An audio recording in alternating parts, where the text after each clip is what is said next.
ndizera ko mwaramutse neza mwese kandi mwatangiye umwaka neza kugeza ubu, ariko igihe kinini cy'umwaka kiracyari imbere. Ndibwira ko nabwo byose bizagenda neza. Ubwo nagira ngo mbashimire ko mwadutumiye kuza kuba turi hamwe namwe muri uyu mwanya wo gushima no gusangira ibitekerezo bitandukanye. Turabyishimiye kandi iteka turabyishimira. Nagira ngo mbafashe cyangwa mumfashe kwakira n'abashyitsi bavuye hirya no hino, nabo bari hano kwifatanya natwe.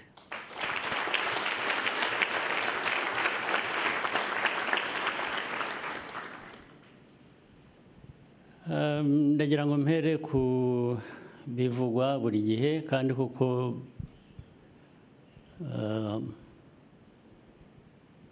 nk'abantu n'ibikorwa byacu n'inshingano dufite, hari byinshi bihora bigomba gusubirwamo buri munsi, buri gihe, ntiturambirwe. Kubera ko nk'abantu ntabwo ibintu bifata umurongo uko byifuzwa ako kanya ngo birangirire aho, ndetse niba birimo no gukora n'amakosa, abantu barayakora, ugakosora, ejo ukagerageza ugakora ibindi, ndetse ukaza gusanga amakosa yongeye yabaye.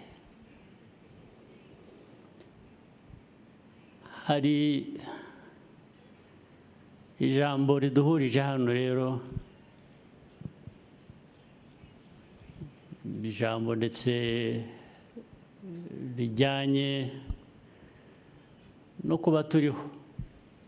Kuba turiho hari impamvu, hari n'aho duturuka, ahenshi hadasobanuka kuri buri wese ngo amenye ko abantu babaho bate, bavuye hehe, isi yaremwe ite cyangwa yabayeho ite, uko washaka kubyita uko ariko kose. Ibyo ni ibibazo bya buri munsi bihora bishaka ibisubizo, ariko igihe ibyo byose bitaratungana, abantu bo bariho, turiho, tugomba gukomeza kubaho, tukagira ibyo dukora. N'iyo abantu baba batarasobanukirwa buri kintu cyose kijyanye n'impamvu abantu bariho, cyangwa se na buriya bushobozi tutumva neza cyane twese, rimwe na rimwe sinzi ko hari ubyumva neza, bwanatumye tubaho. Ibyo bita kurema. Twaremwe dute, nande, aho hagati hari ibitekerezo byinshi bivugwa umuntu abishatse, ariko icyo tutahakana ni uko turiho, ni uko ibintu biriho. Ushaka inkomoko yabyo uko wayumva, ibyo birakomeza, abantu babana nabyo. Hagati yo kwemera rero no gushakisha ubundi buryo ubwo ari bwo bwose ku muntu uwo ari we wese, hari iki? Abenshi niho twisanga. Binagaragazwa nuko ibyigishwa ndetse byavuzwe kandi byumvikana bizima, abantu duhora tuvuga ibyiza biriho dukwiriye kuba dukora, ndetse ari nabyo bivamo gushimira. Gushimira bivuze ngo warahawe icyo ushimira, urashimira ibyo wahawe. ariko wowe utanga ryari? Urahabwa gusa bikarangirira aho. Nawe ugomba kugira icyo utanga, naho haba hari ikibazo. Ibyo uhawe ugashimira, ugahora ushimira ibyo uhawe, we ntugire icyo utanga. Ubwo niho abantu bakwiriye kuba bisuzuma.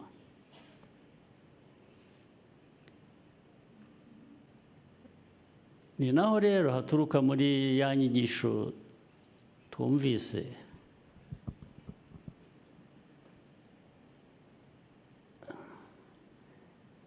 ni naho hagaragarira intege nke z'umuntu. Umuntu ku ruhande rumwe ugashimira kubera ko wabonye ufite ibyo wakiriye,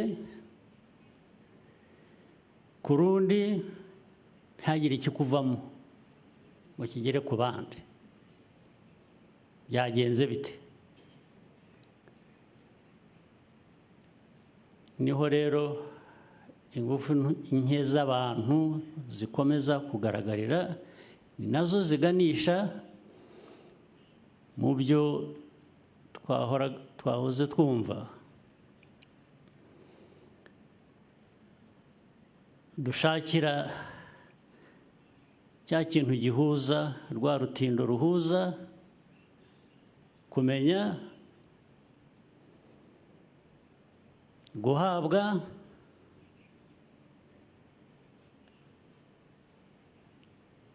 nawe gutanga. Gutanga ni kwa gukora. That is the doing. Iyo gap, icyo kinyuranyo kiri hagati gihora ari kinini cyane. Urutindo rugomba kubakwa hagati aho ni rurerure. Ntabwo rero dukwiriye no kubihunga. Hari abantu babihunga, bakabihungira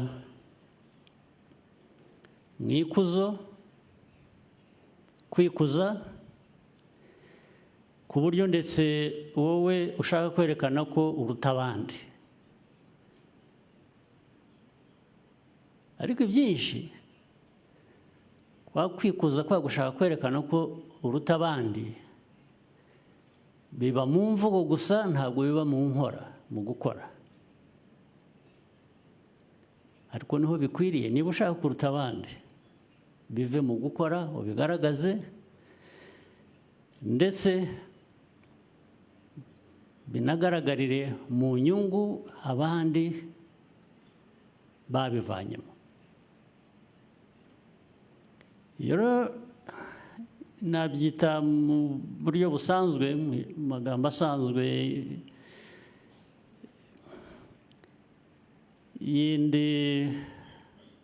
izindi nshingano abantu bamwe bafite,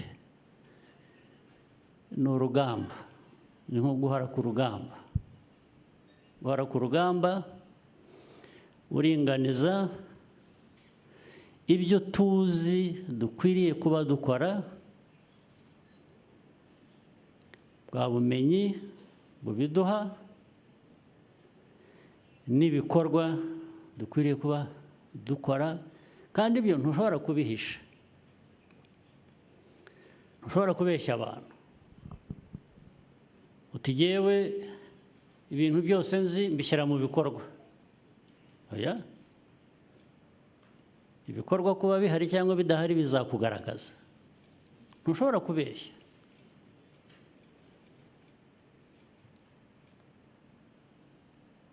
Niyo wabigerageza, abantu barakubaza batari ko imitima y'abantu wahinduye ukabajyana mu bikorwa bigaragaza icyavuyemo birihe? Ngomba kubyerekana. Iyo rero ni intambara ihoraho buri munsi. Reka mbaye nk'urugero rw'inshingano abenshi hano dusangiye tubamo. mvanye gatoya mu bintu byo kwemera, ibintu by'idini, ibintu bijyanye mu buzima bwacu busanzwe twirwamo buri munsi. Nabwo ntitugatwarwe cyane ngo ugende ujye hejuru wibagirwe hasi. Ugomba kwibuka ukuri k'ubuzima, ni hasi, ni hano ku isi, niho turi. Ibindi byo mu kirere binakomeye cyane kubyumva neza, ibyo ni byiza, duhora dushakisha uko twabana nabyo, byatuyobora, byagira bite, ariko tujye twibuka ngo aho duhagaze niho habanza. Tuvuge nko mu nama ya leta, hari inzego nyinshi zitandukanye dukoreramo, z'ubuyobozi bw'igihugu, za politiki, iki bavuze amatora twanyuzemo, nayo mbashimira, nayo mwarayasengeye, ndetse ubwo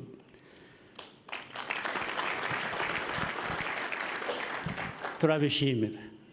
Ariko ubwo tubishimira, njye nzi ko mfite umwenda, nashimiwe ibyo nahawe, ngomba kugira ibyo ntanga.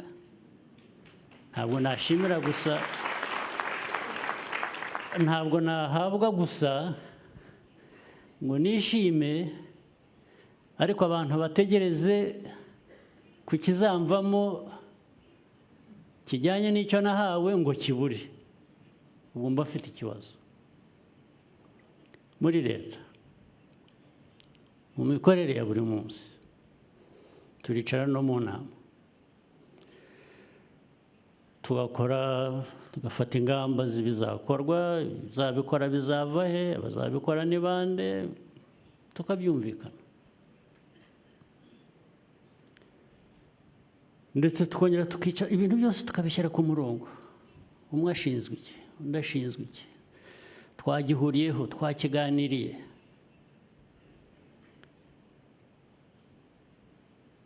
Tukavuga ngo tuvuye aha tugiye gushyira ibintu mu bikorwa.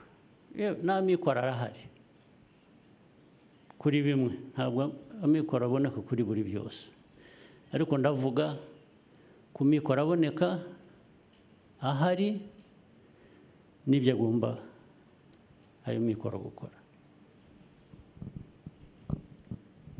Hatinda gato wabaza umuntu umwe uti tugeze kuri wari ushinzwe ibikorwa, tugeze, atangira gusaba imbabazi, ati naribagiwe, ati mutubabarire twaribagiwe. Okay. Ukabaza undi, ahubwo ati twarabikoze. Mugeze, mwakoze biki, mugeze. Wajya gusanga, ugasanga ibyo yakoze ni ibindi bitandukanye n'ibyo mwumvikanye. Utse ko wakoze ibintu bitandukanye n'ibyo twumvikanye, habaye iki? Ati nagira ngo turareba, ati nagize ngo, ati ukaba ibindi bintu birebire. Okay, niba waragize ngo,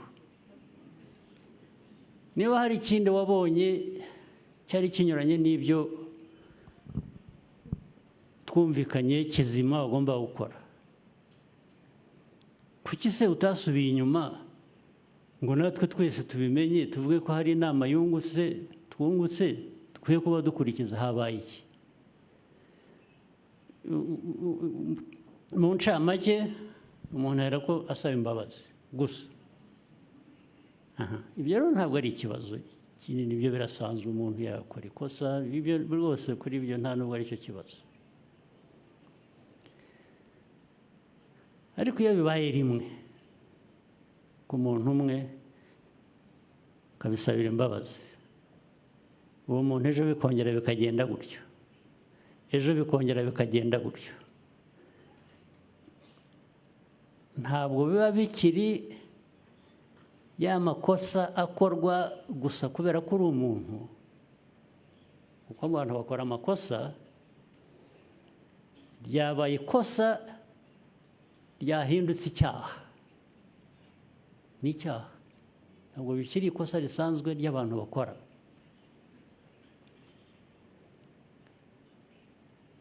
Ibyo rero bigahoraho, ukwezi kugashira, umwaka ugashira, ibiri igashira, ari abantu basubiramo batyo buri munsi. Hari ubwo rero bigeraho noneho kwibaza ariko se amaherezo azaba ayahe, ku buryo bworoshye kandi abantu benshi bakunze kunyuramo, babiragiza ubushobozi bundi buturenze, ubwo babihunze, babiragiza, tukajya kubisengera, tukajya buriya ni ukubihunga, ntabwo ari ikindi, kuko ibyo usaba waranabihawe, ahubwo ntubikoresha. Bigaragarira, there will be results or no results. Nta rundi rubanza. Naho n'ujya gusaba, niyo wajya usaba, abagatolika niyo basoma n'iki, amashapure, niyo wasoma amashapure 40, nta kizavamo, kubera ko ibyo uriho usaba urabifite, warabihawe, ahubwo ntubikoresha.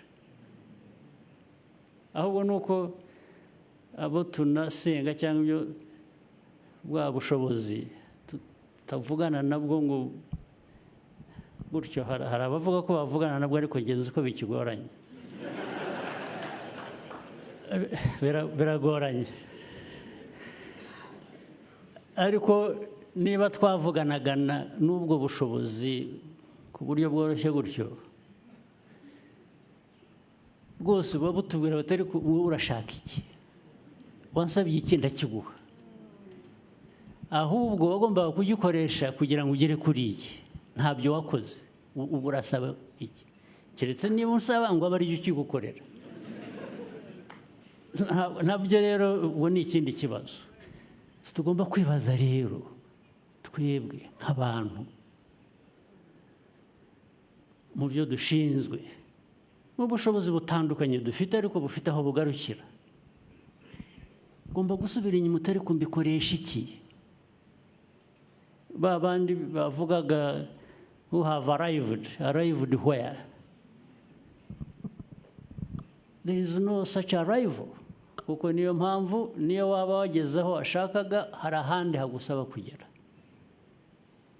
Igihe uriho biragusaba guhora ubona aho ugomba kugera, ushaka kugira ngo uhagere.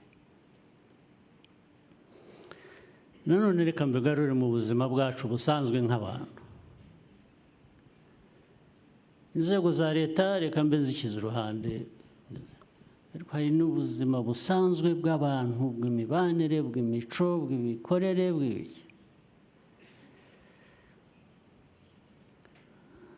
Murabizi hano, ndetse kenshi nidufata umwanya nk'uyu ujye tuviramo gushaka kugira ngo tubitware hanze hariya.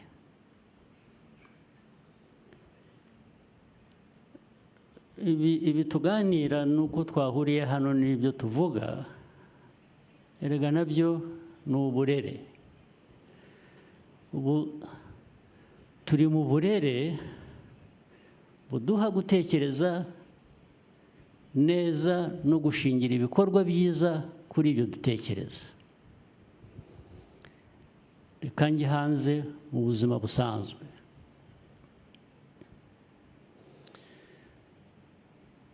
Mbona raporo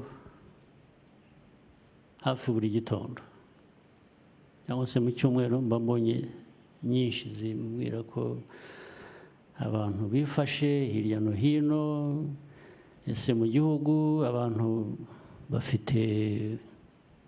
barihaza bakigaburira, bafite ibyo kurya, twarejeje cyangwa abantu barashonje, cyangwa izindi zikaza zimbwira ziva mu bapolisi zimbwira haraye habaye za agisida 20 n'izi ngizi kuva hariya muri bo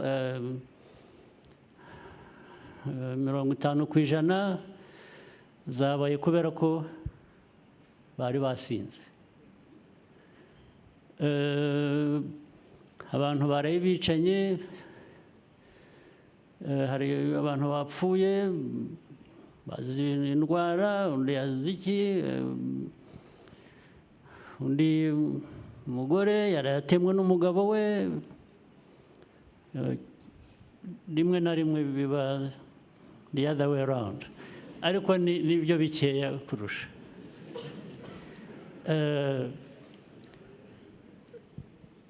Ibintu byinshi abandi twafashe, abantu bangana batya twasanze bari mu biyobyabwenge,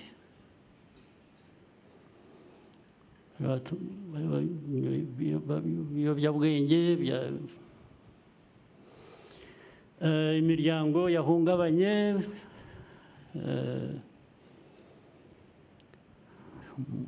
mu mago n'abana batoya bagishakana, bamaze amezi bashakanye bataragira n'urubyaro. Hari imanza zingana zitya baraye batandukanye, ntibumvikana, bararwana cyangwa baragira batya, ibintu byinshi. Dushatse rero kugira ngo twuzuze inshingano zacu, hari abatuyobora mu bintu by'amadini, inyigisho zishingira kuri ibyo ngibyo,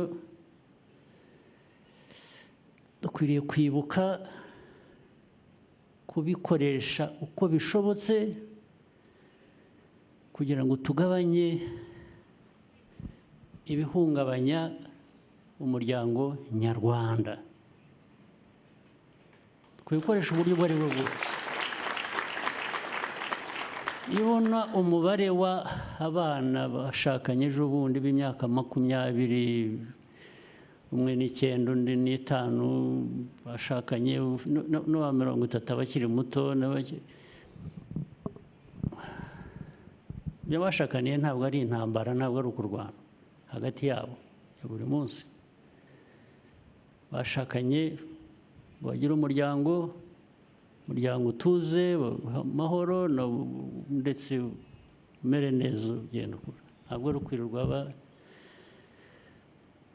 abandi. Rero abana batoya ku mihanda, njya mbibona, nkurikira ibintu no kuri social media, no ku intambara zirirwa zirihuza abana bato bambara ubusa bakajya ku muhanda, bakambara ubusa,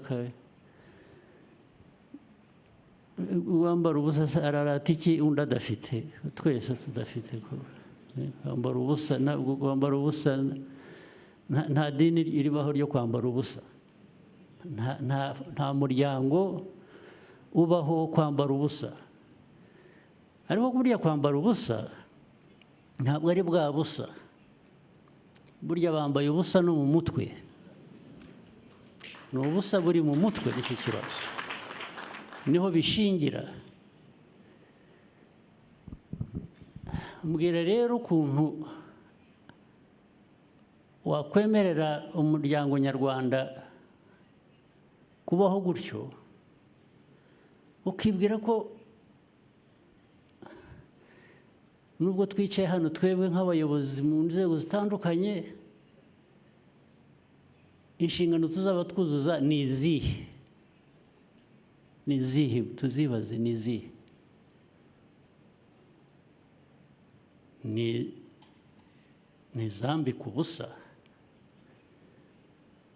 abanyarwanda, uko abana tubarera.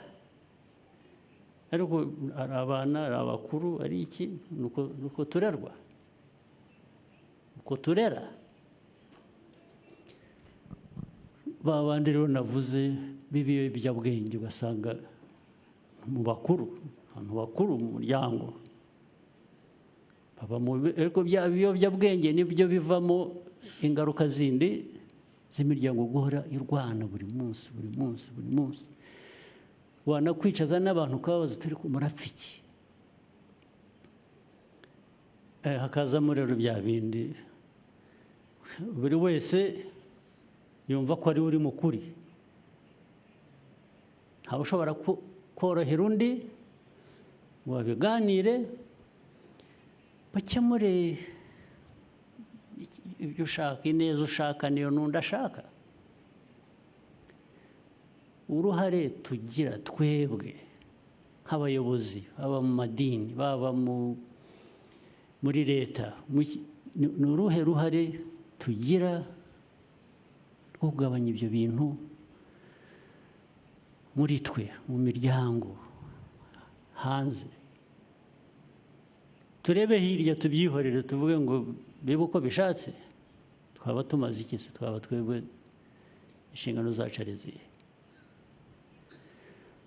tugende duhere mu ikuzo gusa twirebe twumve ko turuta abandi cyangwa dukora ariko abandi bibe uko bibaye ntabwo wujuje ya nshingano urabeshya ikintu cyo kubeshya cyo kudakoresha ukuri ubuyobozi ubwo ari bwo bwose bwaba ubwigisha bwo mu madini bwa bushobozi buri mu nzego za leta ariko noneho bitari n'ibyo ntabwo rega abantu bose bari muri leta cyangwa bari mu madini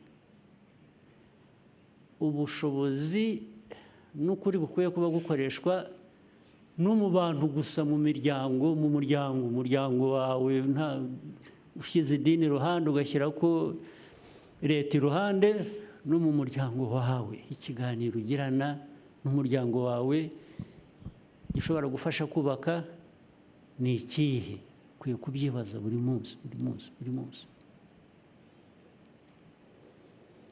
ntabwo uzareka kurera mu muryango wawe ngo idini rizakurerere cyangwa leta izakurerere ntabwo ari byo bikwiye guhera kuri wowe ndetse ntitwimakaze ibidakwiye kuba mu bantu ngo tubyemere bibeho bikoreshwe bise nkaho nta cyabaye ntabwo ari byo buri munsi kuba twahuriye hano ni nacyo kinzana hano nabonye umwanya wo kuza nkinigura narangiza nkagenda ibindi uko bizaba biraturenze atirisi abemera ko hari ibiturenze ndimo ariko ntabwo bindenze kuvuga icyo ntekereza ndetse ubwo ndi mu nzira yo gufasha wenda niyo kaba ari akantu gato bya bindi biva mu kumenya biganisha mu gukora niba hari icyo umuntu yatangaho umusanzu twese tujye tuwutanga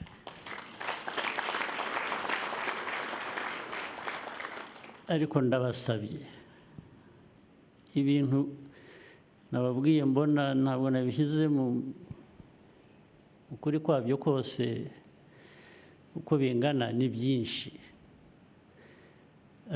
turasenya igihugu cyacu turasenya igihugu turebera ibidakwiye kuba bikorwa isindo ibiyobyabwenge indwano z'urudaca zitarangira buri munsi abantu baba bari